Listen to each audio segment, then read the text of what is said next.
Praise the lord. ఈ రోజు దేవుని వాక్యము దేవుని స్వరానికి స్పందించే హృదయం. ఆ రీతిగా సమూయేలు సమూయేలు అని పిలువగా, సమూయేలు నీ దాసుడు ఆలకించుచున్నాడు, ఆజ్ఞ ఇమ్ము అనెను.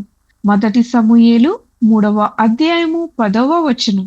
ఈ వాక్యంలో చిన్న వయసులోనే సమూయేలు దేవుని స్వరాన్ని వినడం మరియు వెంటనే స్పందించటం చూస్తాము.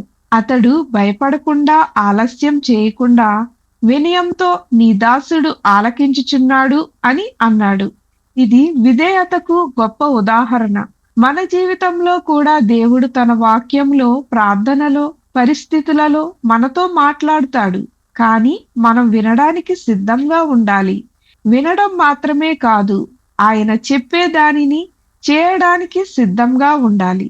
దేవుని స్వరానికి స్పందించే హృదయం ఉన్న వారిని దేవుడు ఉపయోగిస్తాడు. వారు ఆయన చిత్తంలో నడిచి ఆశీర్వాదాలను అనుభవిస్తారు. దేవుని స్వరాన్ని వినడానికి సిద్ధంగా ఉండాలి. వినయంతో వెంటనే స్పందించాలి. విధేయత ఉన్న వారిని దేవుడు ఉపయోగిస్తాడు. ప్రార్థన. ప్రభువైన యేసు, నీ స్వరాన్ని వినగల హృదయాన్ని మాకు దయచేయుము.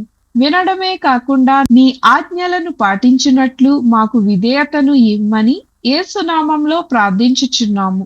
ఆమేన్.